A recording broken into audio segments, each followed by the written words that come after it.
t'es arrivé à te souvenir où le moment où tu t'es dit, ouais, faut que je vienne ici au moins tenter un petit truc, quoi, au moins vivre. Bah, rien de ton stage de 3 mois, tu vois. Ouais, en fait, ça s'est passé plutôt là. Donc mon frère habitait ici, pour remettre le contexte un peu en place. Mon frère habitait ici depuis 1 an et demi, peut-être 2 ans, quelque chose comme ça. Donc là, on est en 2007.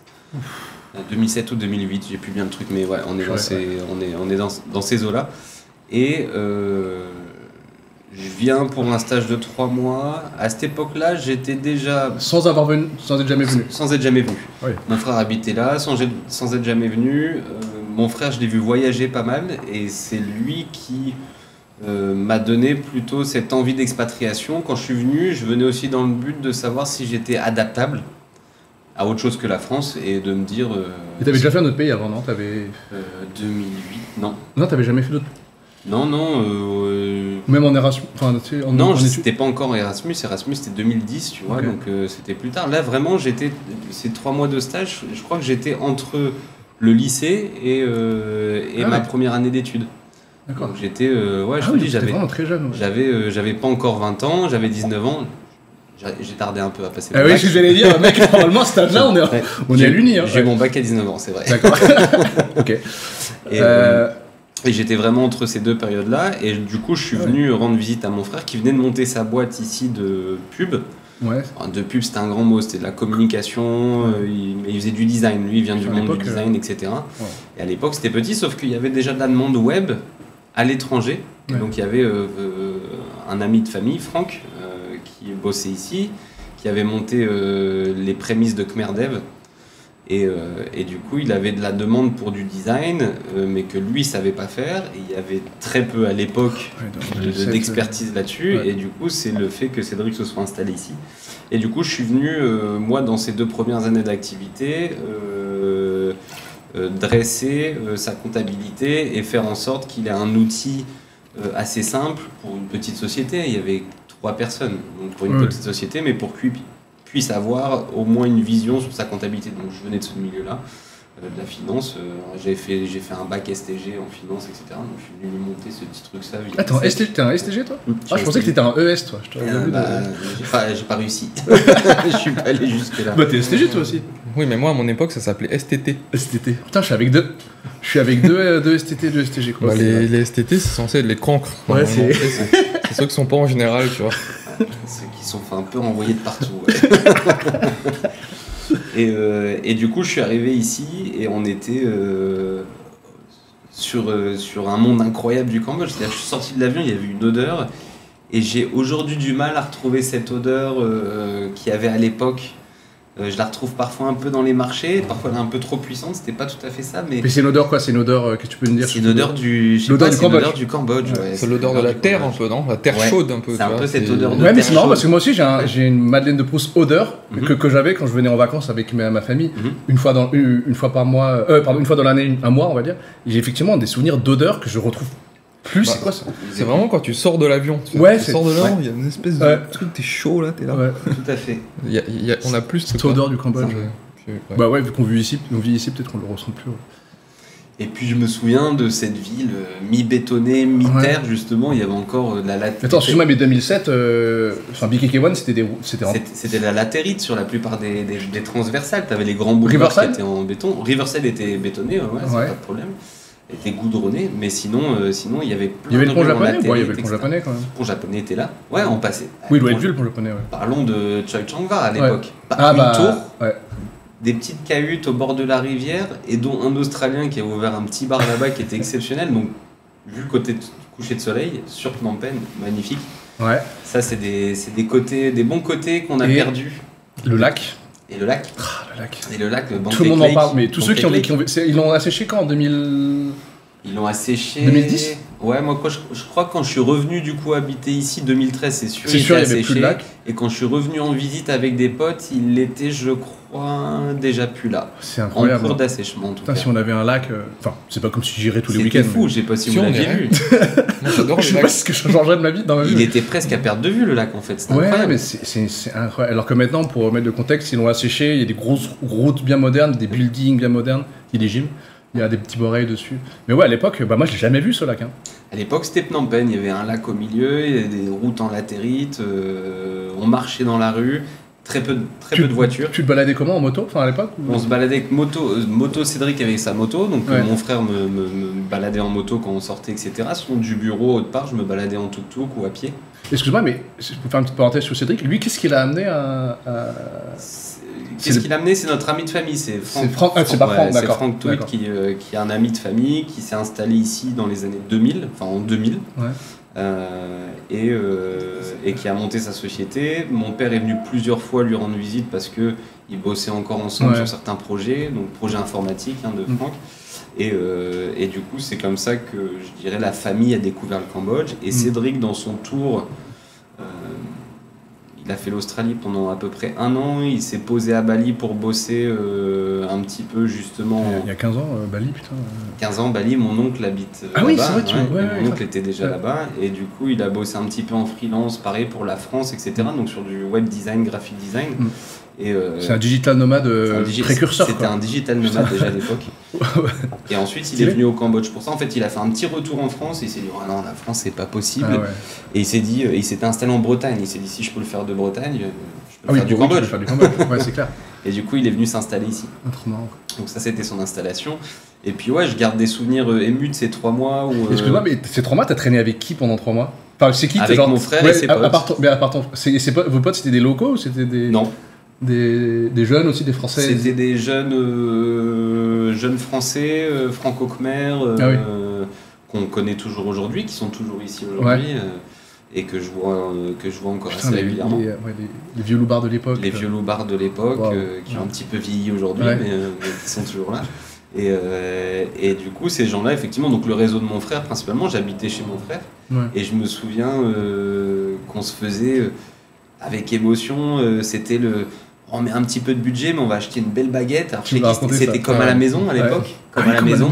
Il y avait que ça qui vendait du pain. Il y avait que du pain à proprement dit français. T'avais le pain à peu près correct. T'avais le nampang, mais t'avais pas la baguette. Et du coup, c'était comme à la maison. Donc, on s'achetait un peu de charcute, un fromage. Ça valait cher à l'époque, non? Une bouteille de pinard. On mettait un peu de budget. Puis on n'avait pas.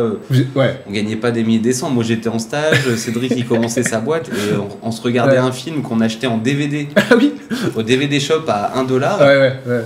Les trucs craqués qui marchaient 1 fois sur 2, etc. Mais la meuf les changeait, elle disait il a pas marché, tiens, prends celui-là. Et du coup on regardait ça et on se faisait notre soirée comme ça, parfois coupure d'électricité, on arrête, on allume les bougies. On habitait mais pas très loin d'ici en fait. Là où on est présentement. Pas très loin d'ici, proche du marché russe. Ah oui, mais à l'époque c'était rien à voir. Parce que là, tu dis marché russe, c'est à peu près développé aujourd'hui.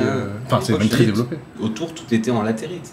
C'est pour ça que quand tu es venu ici pour tourner le podcast, tu t'es dit putain, ça s'est développé. La civilisation. C'est ça.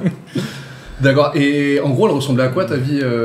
T'étais très jeune. J'étais jeune, du coup, j'avais 19 ans. On traînait sur le Riverside pour sortir, c'est ce qu'on disait tout à l'heure. C'était quoi? C'était boîte. Ça finissait tout le temps au River House. Ça faisait les quelques petits bars à cocktails, ça faisait parfois un peu la rue 104. Donc le métro. Le métro. Dans les hôtels, peut-être, il y avait des bars à cocktails. Non, ça on n'avait pas les moyens. Il y avait le Moon déjà ou pas? Il y avait le Moon. Ah ouais? Il y avait le Moon. Ouais, le Moon, c'était le truc d'avant où on allait tout le temps avant. Ouais. Il y avait le Moon, effectivement, on y allait de temps en temps. Mais c'était vraiment Riverside, the place to be. C'était Riverside. Oui, d'accord. Uniquement. Et puis ça finissait au KTV. Au karaoké, tout le temps. Tout le temps. Il y avait moins de bars, il n'y avait pas de Basak Lane ou des petits bars sympas. Et pas ça. Et puis je te dis, si Puntoon, on y allait régulièrement aussi. C'est marrant ça. Mais c'était un cercle où on faisait tout le temps la même chose et on voyait vraiment tout le temps les mêmes gens. Un peu comme on avait entre 2011 et 2015, à l'époque où on sortait plus. Et ça, c'était le côté sympa aussi, tu vois, c'est de se retrouver toujours dans les mêmes endroits. T'as l'impression d'être au bistrot en France, tu connais tout le monde. Tu peux sortir tout seul, tu sais que t'auras au moins un loulou à qui parler. C'est trop bien ça. Et donc ça fait partie de la découverte et c'est là où j'ai, ce que je disais tout à l'heure, l'adaptabilité. Je me sens bien, on manque pas de grand chose, ma famille me manque pas, mes potes me manquent pas, je peux passer 3 mois, tu vois, je me suis dit, bon ok, rentrer en France, et du coup ça a confirmé cette envie d'expatriation qui s'est pas basé sur le Cambodge au début. Au début, je me suis dit, je voulais essayer le Canada. Canada parce que en fait, quand je suis venu ici au Cambodge la première fois, je parlais pas anglais très peu, donc je me débrouillais quelques mots d'anglais, etc. Et du coup, je parlais toujours pas anglais en revenant. J'ai toujours pas appris l'anglais sur les années qui ont suivi, et du coup je me disais tiens, la province de Québec pour l'expatriation, c'est pas con. Pour apprendre l'anglais, c'est pas non plus. Non, mais pour parler français du coup. Oui, c'est ça. Oui, parce que bon, il parle totalement français là. Ouais, mais il parle très bien anglais aussi. C'est ça. Et du coup je me suis dit pourquoi pas, et en fait un jour Cédric, mais entre deux, donc Cédric m'a appelé, mais entre deux j'ai fait mon Erasmus, et là je me suis mis. Et c'était à coup de pied aux fesses, et je suis parti à Buffalo, qui est dans l'état de New York. Là, j'ai fait 9 mois. En parlant très peu anglais, quoi. Enfin, en arrivant. En arrivant, en parlant très peu anglais, en repartant, du coup, c'était bon, c'était refait. Et donc là, mes perspectives d'expatriation se sont un peu ouvertes, et Cédric m'a appelé un jour pour la reprise du Boost, parce que Cédric était initiateur du Boost avec un manager qui dirigeait le truc. C'est lui qui faisait toute la partie de création du bouquin, comme on disait, web designer, etc. Et du coup, j'ai dit laisse-moi 24 heures pour réfléchir. Et le lendemain, j'ai rappelé. 24 heures. J'ai dit je suis là dans 3 mois. Ouais, 24 heures, c'est pas beaucoup. Hein. Est-ce que tu avais déjà. Mais c'est quoi qui t'a justement le déclic? Tu t'es dit, bah ouais, comme moi, j'étais quand même cool. Bah, c'était cool. Ça faisait 3 ans que je bossais à Nantes, où j'ai fait mes armes. J'étais pas là-bas pour le plaisir, mais par contre, je savais que ce que je faisais là-bas était formateur. Donc, c'est là où je fais la différence de. Si tu te plais pas dans ton boulot, le fais pas. Attention, il y a quand même aussi parfois il y a des choses qu'on sait pas faire et on est obligé de se former, de s'auto-former dans un boulot, et du coup parfois c'est bien de prendre un boulot et de faire un boulot parce que tu sais que t'as une lac, t'as un trou de compétences dans ce métier-là, et que c'est peut-être une des pièces qui te manque pour toi être un petit peu entrepreneur, autonome, etc. Et du coup j'ai bossé 3 ans, je me suis su à la tâche, et du coup quand Cédric m'a dit ça, je me suis dit bah tiens, c'est peut-être le moment de commencer à prendre mon envol. Et 2013 du coup. Ouais. Mais là je commençais à être avec ma compagne de l'époque. Ouais. Ça faisait une petite année qu'on était ensemble. Alors l'actuelle. Oui, une année. Ouais. Ah ouais, un an. Tu dis en fait, je sais pas encore. Elle était à Lille, moi à Nantes, donc c'était le début de notre relation. On se voyait une fois tous les 15 jours, et du coup j'ai d'abord dit à Cédric, à mon frère, j'arrive dans 3 mois, et ensuite j'ai appelé ma compagne et j'ai dit bah voilà, je pars dans 3 mois, tu me suis ou tu me suis pas? Ouais. Bon, au final, elle t'a suivi. Elle est venue, elle pensait rester 6 mois maximum, et ça fait 10 ans. Ouais, ça fait 10 ans que vous êtes Elle avait dit à toute sa famille, bah je pars, je vais essayer, mais je suis là dans 6 mois. Je le ramène, on rentre dans 6 mois. Même pas, même si c'était à 100 mois, elle serait Et attends, parce que donc là c'est en 2013, mais toi tu étais au Cambodge en 2007-2008, c'est ça? Ouais. Donc entre les deux, il y a un grand. Entre deux, il y a un gros gap, et je suis revenu dans un voyage avec des potes, pas longtemps, je suis revenu 15 jours, mais. T'as vu quand même l'évolution de ouf, parce qu'entre. Franchement, tous les ans le Cambodge. Du coup, j'ai vu l'ouverture du bouchon, l'évolution de ouf. Oui. Mais ça en faisait partie en fait. Ouais. D'un coup, plus de bars, plus de routes en latérite dans le centre-ville, et du coup, effectivement, j'avais déjà vu une évolution. Mais l'évolution à l'asiatique, en fait, tout va beaucoup plus vite. Et ça va super vite. Beaucoup plus vite. Et je me suis dit, tiens, qu'est-ce que c'est dynamique, t'as envie, en fait. D'un coup, tu te dis, waouh, c'est.